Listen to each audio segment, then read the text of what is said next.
Halo, selamat pagi. Perkenalkan nama saya Oklan Pratama. NIM saya 213010502016. Di sini saya sekarang akan mempresentasikan tugas besar satu, yaitu tentang halte shelter kampus Universitas Palangkaraya yang sudah saya siapkan.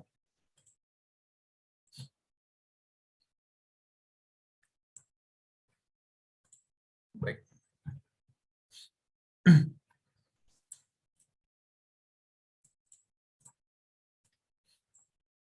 Di sini kita akan mulai langsung dari TOR. Yang pertama, TOR dalam rangka mempersiapkan transportasi kampus Universitas Palangkaraya. Pihak universitas ingin membangun fasilitas publik kampus bagi kemudahan akses mahasiswa ke kampus Universitas Palangkaraya berupa halte shelter kampus yang dapat mendukung keberadaan kampus Universitas Palangkaraya. Halte shelter kampus ini harapannya sebagai penunjang kawasan atau fungsi dan perlu diperhatikan aspek estetis dan keindahan atau bentuk dan kerapian bangunan atau struktur dan bahan. Kontekstual halte terhadap lingkungan. Rencana desain atau kawasan atau site perlu memperhatikan aspek sirkulasi yang menjadi salah satu hal yang perlu diselesaikan yang dapat mewadahi ruang pejalan kaki, pengguna sepeda, serta street furniture. Halte shelter merupakan bagian kawasan kampus atau tapak, juga diharapkan sebagai tempat kegiatan bagi mahasiswa dan bagi masyarakat umum untuk melakukan kegiatan sosial, bersuah foto, dan hiburan keluarga. Untuk tugasnya, rencanakan halte shelter kampus Universitas Palangkaraya sebagai salah satu penunjang infrastruktur kampus yang didesain pada jalan masuk utama kampus Universitas Palangkaraya dengan memperhatikan bentuk bangunan yang kontekstual, memperhatikan dan mengakomodasi fungsi pengguna dan pelintas pada jalan utama kampus, serta fungsi-fungsi pendukung lainnya. Kita lanjut ke studi literatur. Yang pertama kita membahas tentang tinjauan literatur halte. Yang pertama, pengertian halte. Halte adalah tempat perhentian kendaraan penumpang umum untuk menurunkan dan atau menaikkan penumpang yang dilengkapi dengan bangunan. Lanjut ke fungsinya. Fungsi halte yang pertama adalah menjamin kelancaran dan ketertiban arus lalu lintas. Yang kedua, menjamin keselamatan bagi pengguna angkutan penumpang umum. Yang ketiga, menjamin kepastian keselamatan untuk menaikkan dan atau menurunkan penumpang. Yang keempat, memudahkan penumpang dalam melakukan perpindahan roda angkutan umum atau bus. Langsung kita lanjutkan ke standar ukuran halte. Ukuran minimum dengan luas efektif halte adalah panjangnya lebih dari sama dengan 4 meter. Lebarnya sama dengan lebih dari 2 meter. Lebih dari sama dengan 2 meter. Oke, kita lanjut ke standar fasilitas halte. Yang pertama, identitas halte berupa nama atau nomor. Yang kedua, rambu petunjuk. Yang ketiga, lampu penerangan. Yang keempat, papan trayek informasi. Dan yang kelima adalah tempat duduk. Nah, sekarang tata letak halte. Yang pertama, jarak maksimal terhadap fasilitas penyeberangan pejalan kaki adalah 100 meter. Yang kedua, jarak minimal halte dari persimpangan adalah 50 meter, bergantung panjang antriannya. Yang ketiga, jarak minimal gedung yang membutuhkan ketenangan, contohnya itu seperti gereja, masjid, itu adalah 100 meter. Yang keempat, peletakan di persimpangan menganut sistem campuran, yaitu antara sesudah persimpangan atau far side dan sebelum persimpangan atau near side. Sumber literatur ini diambil dari literatur darat, Departemen Perhubungan Direktur Jenderal Perhubungan, yaitu yang berjudul Pedoman Teknis Perekayasaan Tempat Perhentian Kendaraan Penumpang Umum. Itu di Jakarta, Direktorat Jenderal Darat 1996. Kita masuk ke studi literaturnya. Yang pertama, saya mengambil 3 literatur. 3 halte untuk contoh, yaitu yang pertama adalah halte Kreuzbad, Austria. Arsiteknya adalah Rintara Egertsen. Lokasi bangunan ada di Krumbach, Austria. Mulai dibangun pada tahun 2013. Latar belakang bangunan ini didirikan adalah pada saat itu, klub tenis lokal yang berada di daerah itu ingin menyelenggarakan kursus tenis, dan turnamen dari waktu ke waktu. Nah, hal tersebutlah yang mendorong arsitek membangun halte bus ini. Nah, fungsi dari halte bus ini adalah tempat tunggu bus, dan juga yang kedua adalah sebagai tribun untuk menonton pertandingan tenis. Dan konsep dari halte ini adalah konsep yang mendasari bangunan berbentuk demikian adalah konsep analogi, yaitu karena terinspirasi dari rakyat setempat yang menggabungkan dua fungsi dalam satu atap.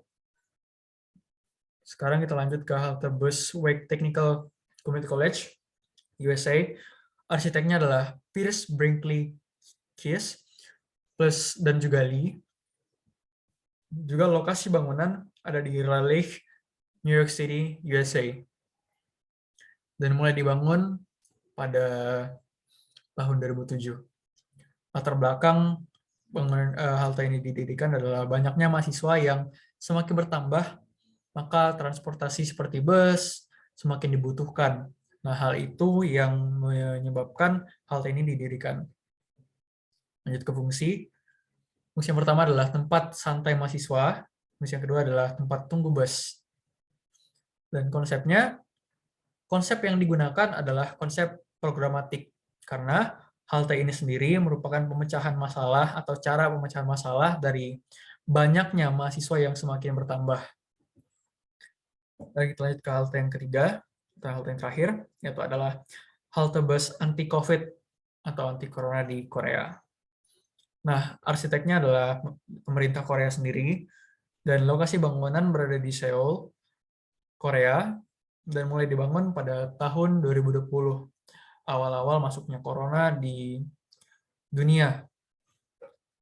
Lanjut ke latar belakangnya, halte ini merupakan respon cepat dari pemerintah karena virus COVID-19 yang cukup tinggi di Korea. Nah, hal tersebut yang membuat pemerintah membuat halte ini. Fungsinya adalah tempat tunggu bus, dan yang kedua, tempat berlindung dari COVID-19 atau tempat berlindung dari virus. Nah, konsep yang digunakan adalah konsep programatik, karena merupakan tanggapan dari pemerintah untuk memerangi virus COVID-19. Baik, kita langsung lanjutkan ke studi presiden 1 yang pertama, adalah halte bus Kreuzbad, yaitu yang di Austria. Bentuk dasarnya adalah persegi atau kubus. Langsung kita lanjutkan ke bedah komposisi bentuk. Yang pertama adalah dua kubus disatukan. Kemudian yang kedua, dua kubus yang sudah disatukan itu mengalami penambahan bidang di atasnya untuk bentuk atapnya. Yang ketiga, mengalami potongan ke dalam untuk menciptakan ruang. Nah, material yang digunakan adalah kayu dan juga kaca. Dan warna-warnanya adalah coklat dan juga hitam. Kita langsung lanjutin ke studi presiden yang kedua, adalah halte bus Wake Technical Community College di USA. Yaitu bentuk dasarnya persegi panjang, dan juga kubus persegi panjang. Kemudian kita langsung masuk ke bedah komposisi bentuknya, yaitu yang pertama, mengalami pengurangan pada bagian tengah untuk menciptakan bolongan. Kemudian yang kedua, bagian atas ini mengalami pengurangan juga. Kemudian mengalami penambahan pada bagian bawah. Nah, kemudian jadilah hasil yang ketiga. Seperti ini. Nah, lanjutkan ke materialnya adalah beton, kaca, kayu, dan besi. Warna-warna yang dipakai adalah abu-abu dan juga biru.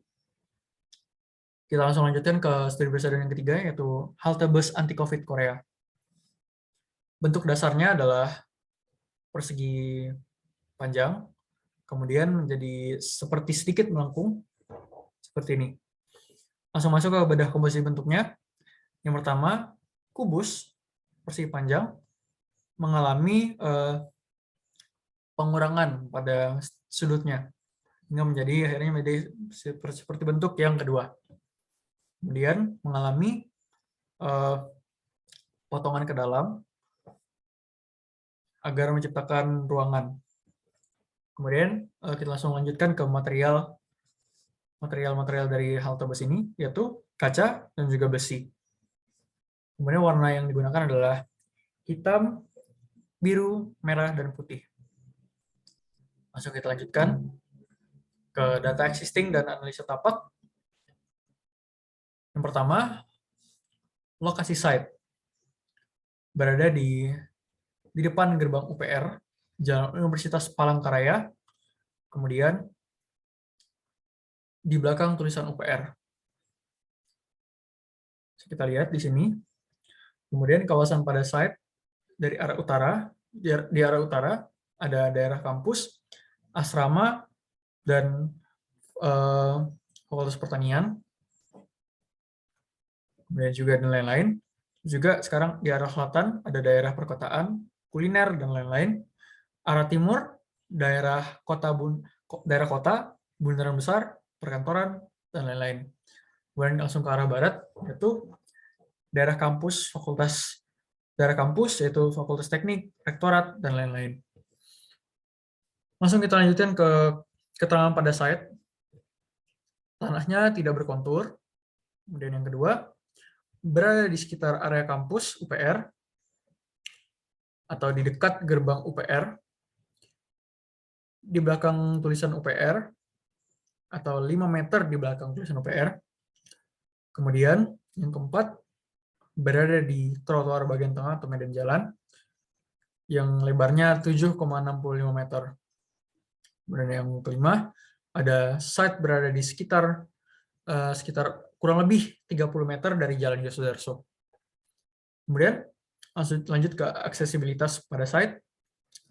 Lokasi dapat diakses dengan transportasi darat, baik berupa kendaraan umum atau pribadi. Lanjut ke yang kedua, yaitu lokasi berada pada jalur keluar masuk kampus dan kawasan olahraga kampus. Infrastruktur pada site, yaitu ada penerangan lampu dan juga jaringan listrik. Kemudian vegetasi pada site, ada pohon di sepanjang trotoar, ada juga semak dan tumbuh-tumbuhan dan rumputan ya di sepanjang trotoar. Kemudian ini ada gambar site-nya, bisa dilihat di sini, bisa dilihat sendiri seperti lebar-lebar jalan, panjang jalan di 180 meter, juga jarak dari halte ke Yosudarso ada 30 meter. Juga dari gerbang UPR, jarak dari gerbang UPR adalah 60 meter. Baik, kita langsung lanjut saja ke analisis tapak, yaitu yang pertama analisis pergerakan matahari. Matahari bergerak dari timur ke barat halte. Kemudian analisis kebisingan, yaitu dari Jalan Yosudarso atau dari suara kendaraan yang ada di Jalan Yosudarso. Kemudian analisa angin. Angin bergerak dari timur halte menuju ke barat halte. Kemudian analisa kontur. Tanahnya tidak berkontur. Kemudian lanjut ke analisa vegetasi. Vegetasi berupa rerumputan, pohon, dan juga semak. Dan kita bisa lihat view ke site-nya seperti ini. Oke, kita lanjut. Ada 3 alternatif desain yang saya buat. Itu komposisi bentuknya. Bisa lihat sendiri. Nomor yang pertama itu seperti ini. Berbentuk dasar persegi. Kemudian mengalami pengurangan pada bagian atas untuk menciptakan atapnya. Kemudian mengalami pengurangan pada bagian dalam untuk menciptakan ruang. Yang kedua, bentuk seperti ini. Berawal dari bentuk persegi juga. Kemudian mengalami potongan seperti bentuk hati untuk menciptakan bentuk halte. Dan kemudian juga sama mengalami pengurangan pada bagian dalam untuk menciptakan ruang. Kemudian yang ketiga, memiliki bentuk dasar awalnya lingkaran, kemudian mengalami potongan pada bagian bawahnya, akhirnya menjadi setengah lingkaran. Kemudian juga mengalami pengurangan ke dalam untuk menghasilkan bolongan untuk haltenya. Kemudian di sini yang terpilih adalah halte yang pertama. Kita langsung lanjut ke konsep desainnya. Inspirasi ide bentuknya adalah buku terbuka. Nah, yang bermakna UPR sebagai tempat menempuh pendidikan dan buku sebagai salah satu media belajarnya. Nah, inspirasinya adalah bentuk buku terbuka ya. Kemudian kita langsung lanjut. Begini bentuk haltenya. Kemudian gubahan bentuknya kubus persegi panjang. Mengalami pengurangan pada bagian atas untuk menciptakan bentuk atapnya. Kemudian mengalami pengurangan pada bagian dalam untuk menciptakan ruang. Nah, kemudian pada bagian atap ini itu tidak sepenuhnya rata. Diberi sedikit kemiringan yaitu 15 derajat untuk agar air hujan yang turun bisa turun ke tanah. Seperti itu. Dan juga tidak diam di atas saja dan membuat atap menjadi berlumut begitu. Kemudian langsung lanjut ke bentuk dasar. Bentuk dasarnya ya persegi panjang. Itu pemilihan warna yang saya gunakan adalah warna putih pada bagian bawahnya, dan juga ada warna kuning bagian dalam dan juga bagian atap. Kemudian ada warna hitam untuk tiang-tiangnya. Ini kacanya ya. Kacanya memiliki ornamen Dayak. Baik, kita lanjutkan ke denah dan juga tampaknya. Di sini kita lihat denahnya. Sekalian untuk denah potongan. Dengan lebar 6 meter, kemudian mohon maaf, panjang 6 meter, kemudian lebarnya 4 meter. Lanjut lagi, kita lanjutkan ke tampak. Di sini tampak depannya, ini tampak kanannya, ini tampak belakangnya, ini tampak samping kiri. Langsung lanjutkan ke potongan. Di sini saya menggunakan fondasi batu kali, dan dengan slope 15/20, kemudian tinggi fondasi adalah 60 cm. Di sini bisa dilihat tinggi dari halte ini adalah 3 meter, dan dari fondasi ke atas, ke atapnya adalah 3 meter 80. Baik, langsung kita lanjutkan. Skalanya yang digunakan untuk denah, tampak, dan juga potongan ini adalah skala 1:100. Kita lanjutkan. Di sini ada side plan. Side plan-nya seperti ini, ada jalan UPR, ada notasi bus stop-nya, ada lebar notasi bus stop 3 meter, panjangnya ada 9 meter, juga ada rencana peletakan haltenya di sini, ini tampak atas haltenya, dan ada lampu penerang juga. Ya, di sini ada pedestrian, dan ini tadi tulisan UPR 5 meter ya. Oke, lebar dari trotoar ini adalah 7,65 atau 7,65 meter, dan juga lebar jalan ada 7,60 meter, dan lebar pedestrian ada 2,60 meter. Dan juga di sini ada pedestrian sebelahnya juga 2,60 meter. Oke. Atau 2,6 ya, 2,6 meter. Saya gunakan skala 1:100. Baik, lanjut ke perspektif interior. Di sini tadi yang saya bilang ada warna kuning di dalam halte, ada tiang berwarna hitam, dan ada kursi juga. Seperti ini. Ini perspektif eksteriornya. Bisa dilihat ada penerangan lampu juga sini. Ya, seperti itulah. Oke, kita lanjut ke detail arsitektur yang terakhir. Di sini kita lihat saya mengambil dua, yaitu yang pertama adalah kaca dengan motif Dayak. Nah, kaca ini, motif Dayak ini ya, merupakan motif Dayak yang sering ada di rompi-rompi penari lelaki saat menari, ada sering di acara-acara seperti acara-acara Dayak ya. Kemudian juga materialnya adalah kaca tempered, juga tingginya ada 2 meter. Kemudian saya menggunakan skala 1:50 untuk kaca ini. Kemudian yang kedua, saya mengambil detail arsitektur dari bagian atap, yaitu berbentuk buku terbuka. Yaitu dengan lebar 4 meter dan ketebalan 0,30 0,30 meter. Oh, sorry. 0,30 cm. Ya, maaf, maksudnya 30 cm. Sekarang lanjut. Skalanya adalah 1:100. Materialnya adalah beton. Ya, demikian presentasi dari saya. Atas kekurangannya saya ucapkan mohon maaf dan terima kasih sudah menonton sampai selesai dan memperhatikan sampai selesai. Saya ucapkan terima kasih dan selamat pagi.